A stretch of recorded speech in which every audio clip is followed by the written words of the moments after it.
All right. Well, this is nowhere near as slick as doing the whole presentation on an actual 64. We're going to have to deal with Microsoft PowerPoint and a MacBook Pro here, but we use the technology we have available.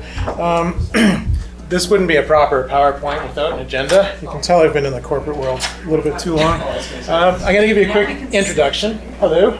Come on in. Now we're going to talk about what the 8-bit index is, but it's going to be brief because it's not the most interesting thing to talk about in this hour. I'm going to do a whirlwind tour through all the magazines that we have cataloged. I'll show you some fun stuff, little novelty things that I've learned in my researches. Talk about a couple of interesting restoration projects, and then wrap it up. But there'll probably be time for one more story. At least I hope there will. So, quick introduction, and I'll make this very brief. My name is Myles Skinner. I have a doctorate in music theory, which is not a very practical degree at all. And I did not make it in academia as an academic music professor, so I started freelancing. I connected with a company called PartnerPath in my early programming career. Got to work with a whole bunch of very interesting companies as a result. You may recognize a well-known computer company there named after a fruit. Next to them, a small online banking service called PayPal. I really wonder how they turned out. Actually, they were great to work with. These days, I work with the Infotech Research Group. I do machine learning and language models and all sorts of AI-adjacent stuff. It's sort of the hot thing right now. Back in the day, on Usenet, I was the GS contact guy for contest.cdf. I haven't had an email about GS in about 30 years. So. I also looked after the North American BBS list up until about 1997. At the time, it was more sort of a process of dismantling it every month, crossing more numbers off lists. And then they got taken over by Oasis Commodore, I think, at the time, and I'm not sure. Now it's of course completely obsolete. But those are my CBM creds. But let's talk about the index. What is this thing? We're here to talk about magazines, really. But in the early to mid-90s, it was 1994, we started to get some news. Commodore's in trouble. Commodore Australia, no more. Commodore set to liquidate. Right? And remember, 1994, this is what happened in April. At the time, I felt really compelled to start preserving stuff. I had no idea that we were going to have online archives of the sort that we have today. So I was scouring used bookstores and garage sales and classified ads, if you remember those. I took a Greyhound to Markham, met someone in his garage, he would stack like this, and somehow figure out how to get his documents back on the bus. So his books and magazines and everything else. I was really quite into it. We had sort of bragging contests on Usenet about whose library was bigger, and I won. I'm sure there are bigger libraries out there, but mine was pretty sizable. So these are some of the books, most of the books I've acquired. Of course, I bought one more today. Just can't leave these things without getting more stuff. But there were also magazines, lots of them. Confused Gazette, Run, and a whole bunch I'd never heard of because I'd never seen them before. Now, you have that much material, you kind of need a way to organize it. If I saw something that I thought I'd want to come back to, I made up little index cards. I printed this out. This is kind of crooked. It's much harder to line those things up on the printer than you might think. It really is. Of course, this is a really time-consuming and tedious project. You have to really pick and choose. Pick the articles that you're really interested in, which of course really biases what you can like. Mad respect for librarians who used to do this kind of thing by hand as a full-time job. It is a tremendous amount of effort. So I have a couple of little boxes full of cards of articles that I thought were interesting, and I put them away for 30 years. Fast forward to today, well, I'm a developer, and we have the technology, and managing a large database is pretty trivial these days. We have things called ORMs, good DBs, and so my preferred technologies, I really like Rails. It's my favorite framework. Postgres is the natural database to pair with it, and also happens to be my favorite. And so I had a little thing running on Heroku, which used to be free, Thank you, Salesforce. It's not free anymore. It costs me $16 a month to run this thing. But anyway, I'm not going to talk too much about the technology or the development application. I don't think that's really the interesting story here. What I want to talk about instead is what exactly are we keeping track of in this database? First of all, what is articles? And that's a really broad category. That could be anything. Interviews, tutorials, whatever. It's sort of catches most stuff. The type-ins, the catalog, all the type-ins, everybody remembers those. Some of them were in BASIC, some of them were in machine language. Some of them were even in actually other languages, rarely enough. And reviews, so software reviews, hardware reviews, book reviews, those are all in the index. Now, what am I not doing? I'm not keeping track of editorials, letters to the editor, jokes, cute sidebars, those little fragment columns, like Gazette had their instant tips, Transactor called them bits, Run called them magic. That stuff absolutely deserves to be cataloged somewhere by somebody, but it is a massive undertaking. I'm not getting to it, at least not now. Little jokes, contest forms, all that sort of stuff, and trivia, articles that are just listed trivia, except for Jim Brain's Commodore trivia, which is a remarkable set of documents. There are a couple of reasons. One is that he always said that it was his gift to the community at large, and I want to recognize that. Also, it represents a time when there's a rare bit of crosstalk between Usenet, the internet, and print media, which didn't let Windows very, very small. It's kind of neat that it's there. And honestly, some of the discussions of the trivia answers, I mean, look at this on the right there. That is the discussion that arose from the answer from trivia questions and back and forth with Jim Butterfield. There's more content there than there's in some articles in other magazines. So absolutely we need to keep that in the catalog. So this is the landing page. Again, I'm not going to go too much into the weeds of how this thing is built. If you want to play with the search engine, you can find a permalink on my website, which is linked on the World of Commodore page.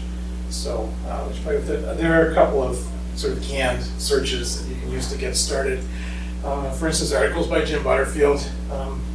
This particular search is Jim Butterfield's articles in the Transactor, and right at the top there is the article that was on that typed index card that I just showed you. If I click into that, that is what the index card looks like today. This is generated from the database.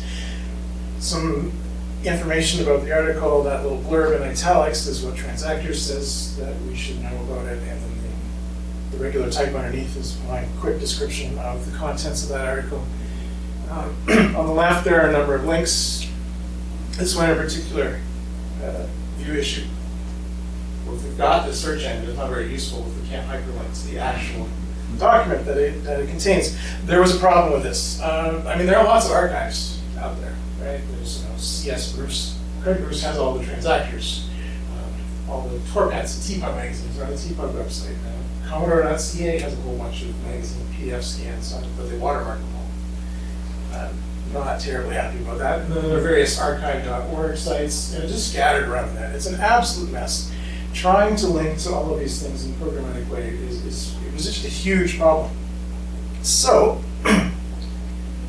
credit goes to Ian Skinner, you may know on Discord as RMC, who took all of the scanned PDFs that we could find and created a large repository on archive.org in a very organized way. So here's just the beginning of the list.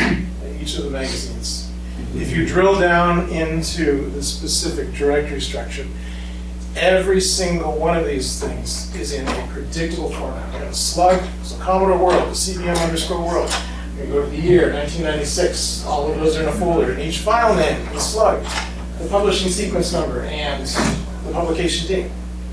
If I have that information, then this card, view article, not just view issue.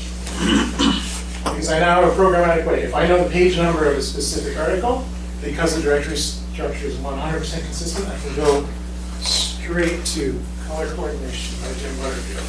from the last transaction. So if you find something you want, you can read it immediately, which I think is kind of neat. And altogether, right now, we have 4,503 articles in the database. Nice thing about PowerPoint is that my raster bars don't flicker. I figure this is about halfway done, somewhere between 9,000 and 10,000. We're just shy of halfway. So I've got a lot of information in there already, enough to make it useful, but there will be more. If we were still using index cards, a good way to index cards, this would be a stack of cards over 9 feet tall. So, or one of those old wooden card catalog cabinets, several drawers worth of this. How many feet of magazines? How many feet of magazines? Oh my goodness. I'm not sure. I have three 3-foot shelves of like the display, and then 4 baggage boxes full of the overflow. But I haven't called out all the duplicates anyway. So let's take a whirlwind tour. We got 100 slides in this whole deck, so we gotta move fast. First of all, the granddaddy of them all is Compute. This is a photograph of the first 12 issues. Compute started out life as a thing called the Pet Gazette. Currently, these are the only 3 scans of Pet Gazettes that I know of online. So if you have originals, talk to me and we'll get these things scanned on there. Because there's a lot of material there that will be lost to time otherwise. Compute itself was a very colorful magazine. It was aimed at hobbyists. It didn't just cover Commodore. It was Atari. It was even Texas Instruments, Apple, all the different computers. It spawned a spin-off called Compute 2, which was for single-board computers. Became one, being the one most introduced to Commodore people. It only lasted 3 issues, and then its contents were folded back into the parent. But the most important thing, and the only reason that Compute is like the only non-Commodore magazine that made the list, is because it spawned the Gazette, and it had a really tightly coupled relationship with it. The Gazette is a sentimental favorite. I love this thing. This was the one that my local library had a subscription to. I read it as a kid. Greatly enjoyed it. It went from 1983 to 1990 as a standalone, and then just abruptly disappeared because Compute's parent company was divesting their assets, but Compute got bought, and the Gazette came back as a special 40-page section inside Compute magazine. Now here in Canada, I never had any problem finding this on the newsstand, the Gazette section inside Compute, but I guess in the States, it was subscription only, at least at some point. I'm not sure what the exact history is there. And then after a while, it made it up until the end of 1993, and it went disc only. So it just disappeared as a magazine completely, and managed another 14 issues after that. And we'll return to those in a bit. These are all my Gazettes in the photograph. If you are looking to start a library of your own, Gazette is probably the most realistic that you'll be able to get complete. I mean, circulation numbers were easily 500,000 million at its peak. There are lots of them out there. Easy to find, except for maybe the very first year's worth. There were 6 issues in the first year. Those can be a little tricky to track down. All right, this one, Transactor, another fine Canadian publication, started as a newsletter, bulletin type thing produced by Commodore, eventually went independent. It ran from 1978 to 1989, 65 issues altogether. This is a tech journal.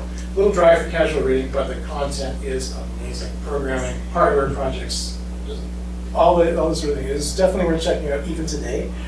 I also lived down the street from where they had their Buffalo address for a couple of years, but that was long after they were gone. It's just an ordinary apartment building, nothing special there. Run magazine. This one arguably may have been better than Gazette in terms of its content. It's just not as much fun. But Run went from 1984 to 1992, so there are 94 issues in that time, and 5 specials, so there's a lot of them. Torpettes. Technically not a magazine, but it became a magazine, so I've indexed all the Torpettes. It started out life as the Seabug newsletter. Very quickly it grew. There is kind of a complicated history here. The publisher, Bruce Beach, and Seabug kind of had some disagreements about what the focus of this thing should be. there was a lot of club or user group content. There was events, and there were articles that would refer to things that only would have made sense to the people who were there. So, 40 years later, it can be a little bit hard to follow what was going on. So they had a disagreement, and the Torpat split. And Tipa came up with their own magazine, which went for another 25 issues. And that is a much slicker publication. There's some really good stuff there, and some local history, so it's very interesting for that reason. Torpat kind of limped along without Teapot for a couple more issues, and then rather strangely, it rebranded as an amateur oceanography journal.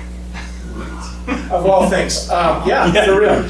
Yeah, Beach is kind of an interesting guy. We won't get into it now, but there was a documentary in the works about his life. I think there's a Facebook page about it if you're interested in finding more.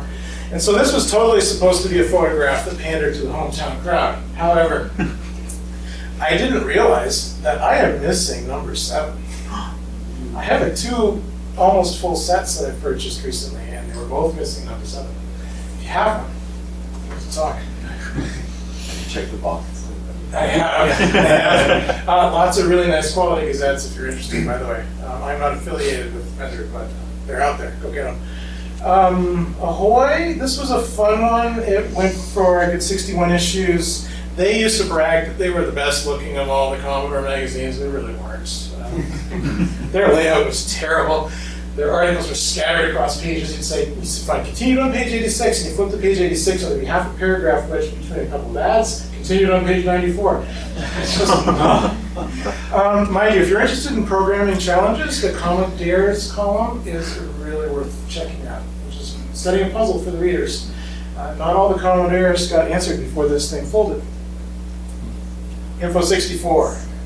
Eventually to become Info. This is the best review magazine out there. It started out as a handwritten newsletter, Cyborg Gazette, and eventually turned into a real magazine. Ben Dunnington produced this basically in his bedroom, our actual 64. It eventually moved on to add Amiga coverage, and then it was all produced on Amiga. They were very proud of that. These people had integrity. Their reviewers could not be bought, and they absolutely refused to advertise for things like lottery number pickers. They basically just outright called it a scam. They also reviewed the other magazines at the time, which was brutal. There was sort of a point at which Compute ceased to be a fun hobbyist magazine and just became yet another boring PC business bag. And so Info, they said of Compute at one point, if they're aiming for consistency, they've achieved it. So they did not pull any punches. This is the Commodore newsletter of the Pet Users Club, which eventually rebranded as Interface, which later bifurcated. There were 2 magazines. This is Commodore's in-house publication. Commodore Microcomputer was the serious business side. Commodore PowerPlay for more entertainment things, not just games, but they eventually merged into Commodore Magazine, which made it as far as 1989, and then just sort of vanished without a trace. I miss Commodore's magazine. The reviews read like ads, and most of the articles read like press releases. That's just the nature of it. There were some really good basic tutorials in the early days, some programming things, so it was good for that, but for the most part, not the highest quality content. Well, speaking of not the highest quality content, this is an odd one, Commander Magazine. I'd never heard of. It ran from 82 to 84. As far as we know, only 17 issues, one of which was a double. We're not sure whether it stopped publication, and there's an 18th one, or there were rumors. If you know of one, let me know. It's really inconsistent, slightly amateurish. This oddball, strictly Commodore from Western Canada, was announced with great hoopla in all kinds of computer hobbyist magazines. As far as we know, there are only 2 issues extant. The first one is, really, when you open up that cover, it's just typewritten inside. The second one is much more slick, but it definitely is very much an amateur publication. But it's out there, so we indexed it. Geo World, some people would call this a newsletter. I think it deserves to be called a magazine. This is one of the best GEOS dedicated publications out there, and completely produced using GEOS. But I mean, the authors of the Hughes brothers wrote there, and Susan Lamb, and William Coleman, and big names in the GEOS world. So I think it deserves to be recognized.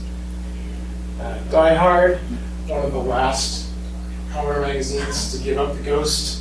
Started as a newsletter, bulletin, whatever you want to call it, flyer, I think he actually called it.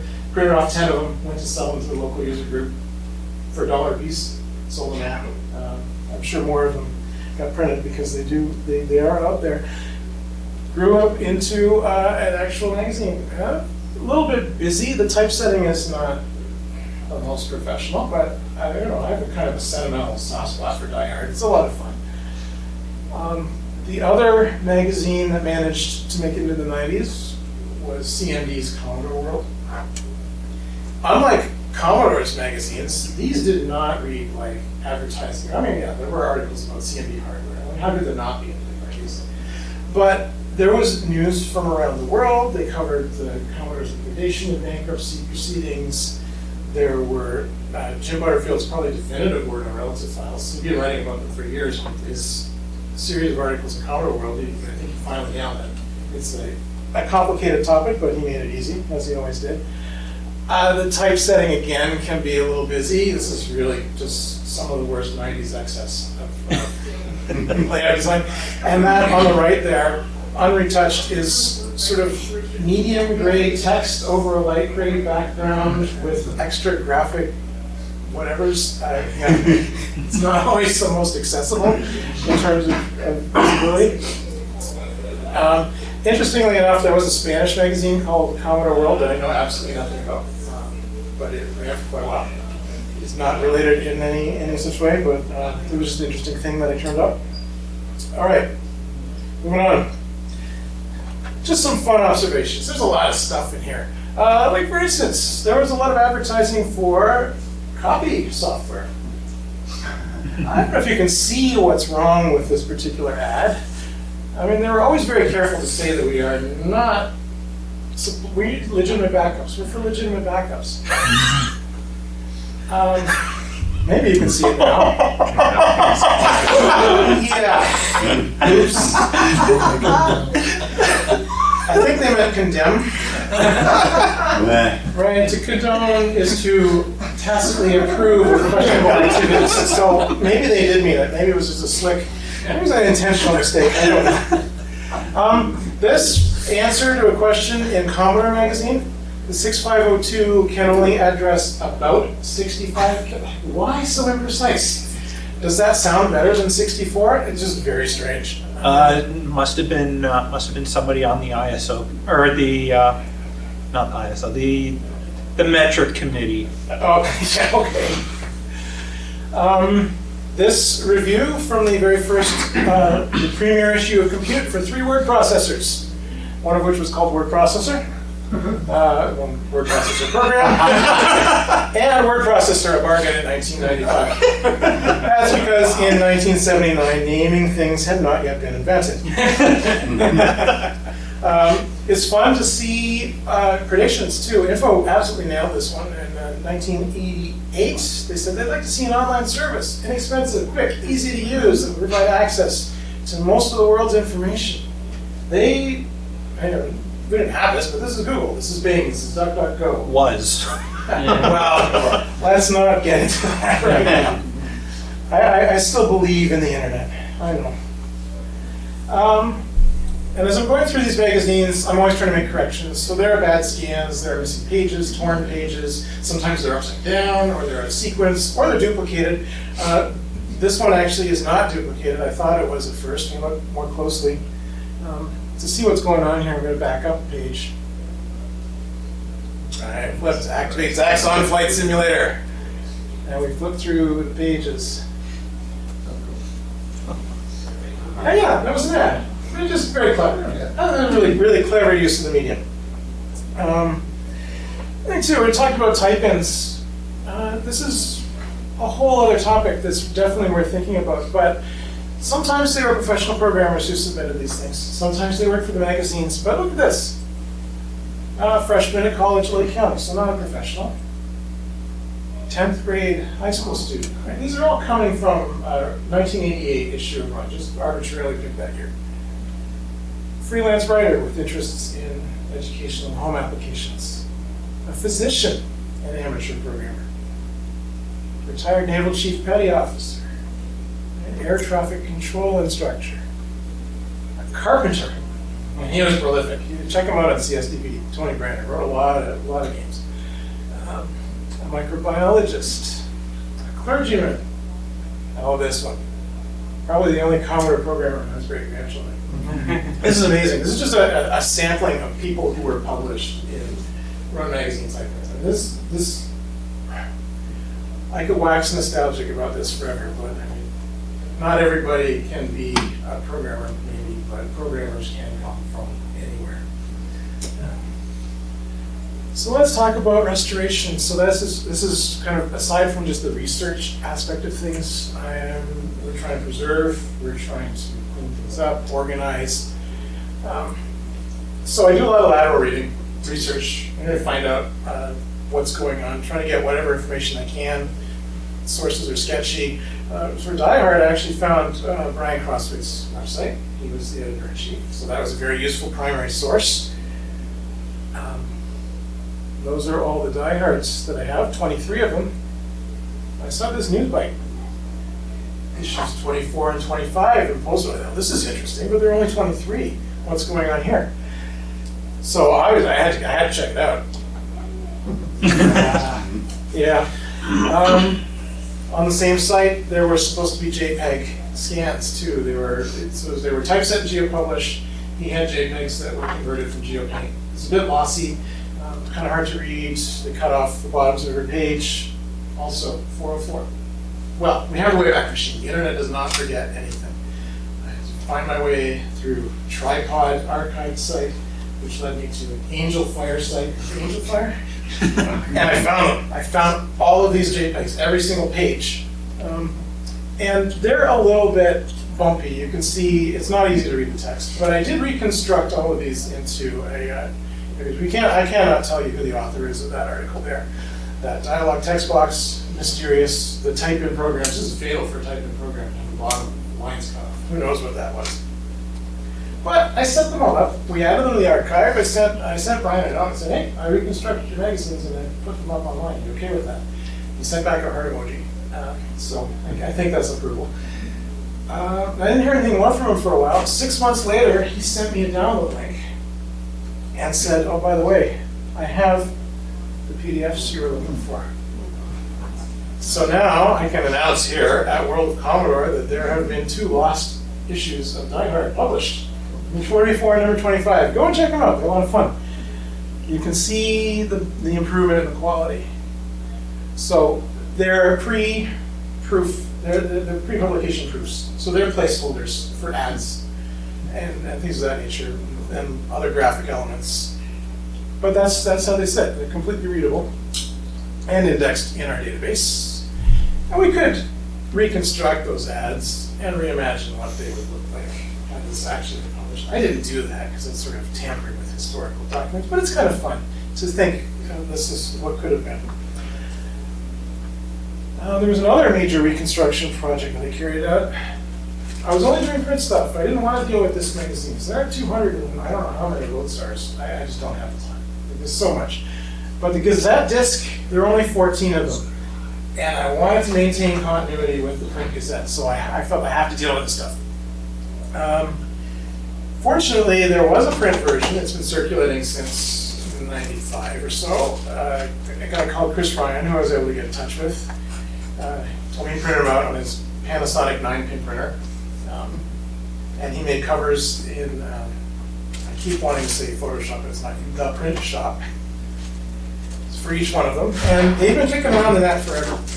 You can see the quality's not great. There are what we call Xerox pox. A lot of photocopying artifacts. At some point, there were holes punched, and those got photocopied. The pages were all handwritten, and they're a little tough to read.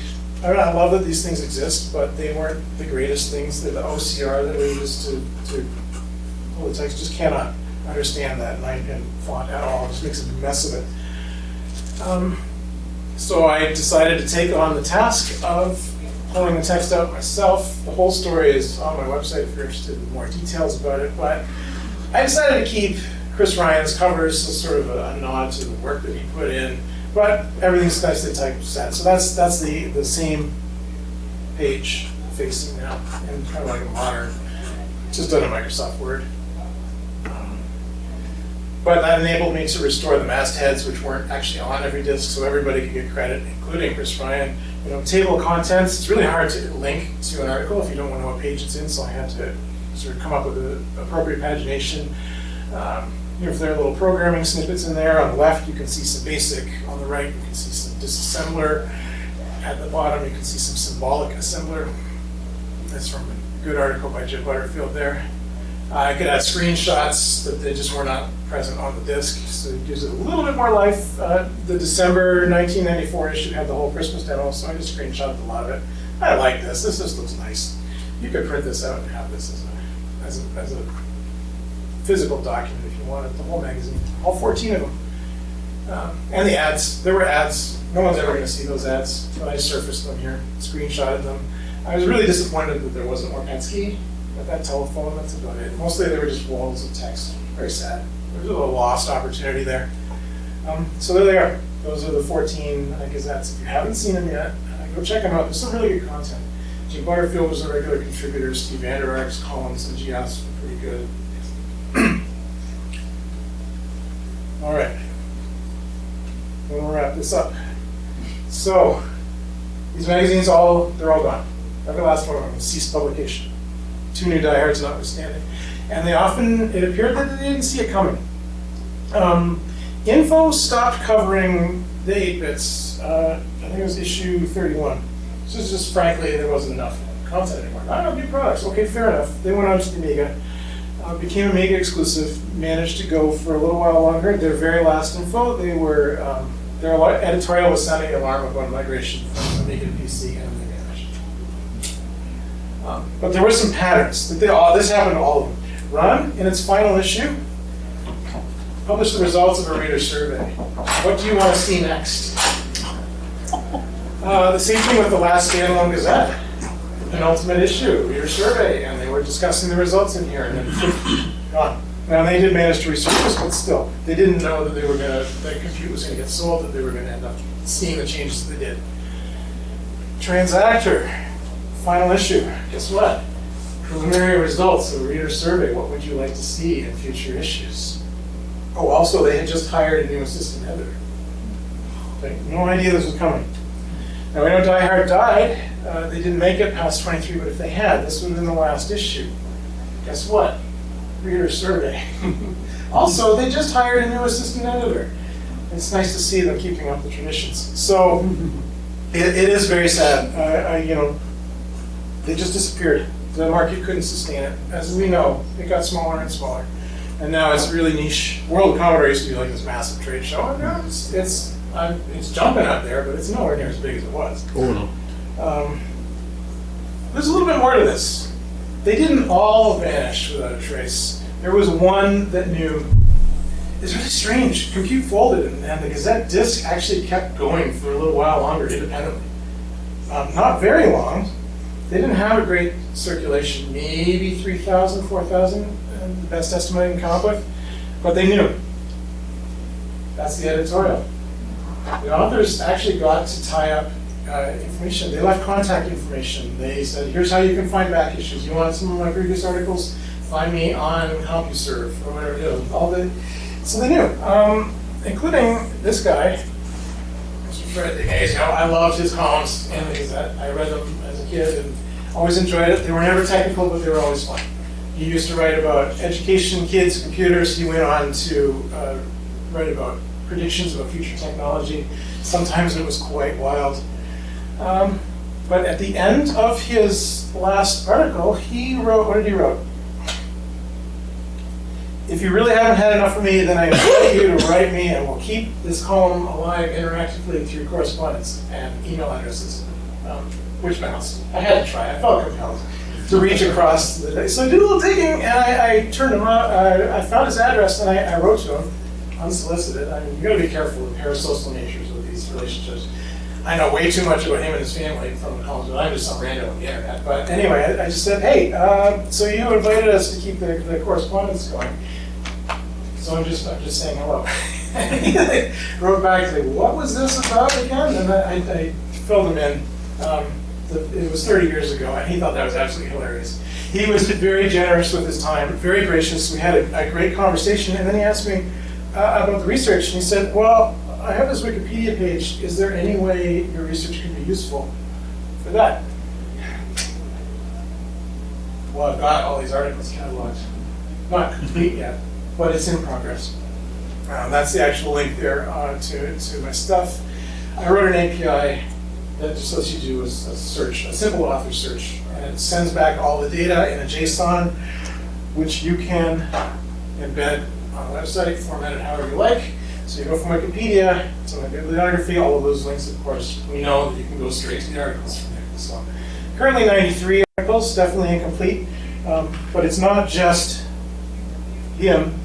We know this guy is utterly prolific. I currently have 168 Jim Butterfield articles indexed, and I am not done. He is not done. So that is... I might disagree with that statement. Mm-hmm. He died a few years ago. Yes, I know, but I think in a way I realize that Jim Butterfield died. I regret that I never actually got to meet him in person. But I think by bringing this, exposing this stuff, it sort of keeps these writers and their ideas alive. Because there is a danger that we will lose everything, literally. I mean, digital is not safe. Digital archiving, there are all kinds of problems to talk about there. Paper copies of things disintegrate over time, and what do we do? So I want to keep this stuff alive. And if the works outlive their authors, I think that's probably the best thing that they could hope for, to leave a legacy. So I zipped through everything. Are there any questions? Do you have contributors helping with all this? I don't, other than Ian here, who's managing the archive. I am doing all of the cataloging myself, which is a long-term project. About 2 years so far. I've gotten 4,500 articles done, so it'll probably be done in a couple of years from now. If anyone wants to contribute, probably the best thing that you can do is follow the permalink and just hit this thing and let me know if you find any problems. Free QA, absolutely, I'll take it. But yeah, let's get rid of that cursor, that's annoying. More flashy. Yes, sir. So you have OCRs of the magazines, like the actual every bit of the text, or is it just excerpts for each article? Archive.org creates the OCRs, and I believe they are searchable using Archive.org's tools, not through my index. My index is fully curated right now, so I decide. I've tagged articles with keywords that I think are important. I've tried to write descriptions that will hit. I would love to have the full text searchable. Full text search is either not very good or really expensive. So at the moment, that's kind of what I'm doing at work. We're using Microsoft Azure to search through our tens of thousands of pages worth of research. And it's got things like simple lexicographic search, which does matching words, but you can have it fuzzy search, which can accept misspellings. You can have semantic search, which kind of understands the meanings of the words, and then this exciting thing called vector search, which is really kind of a new,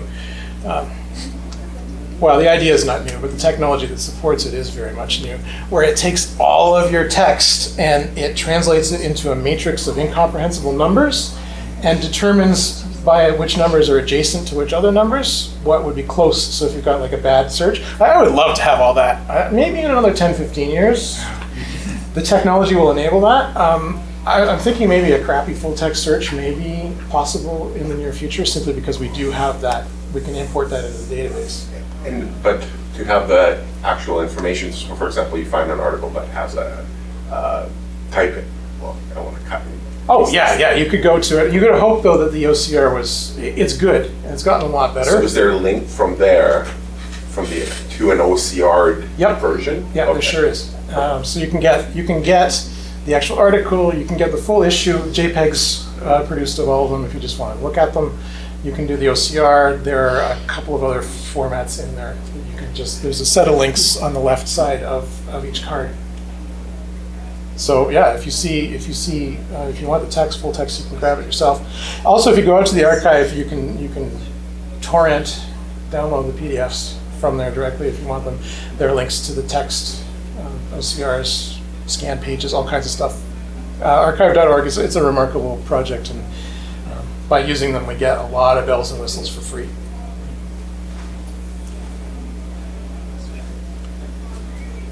Right. Well, thank you.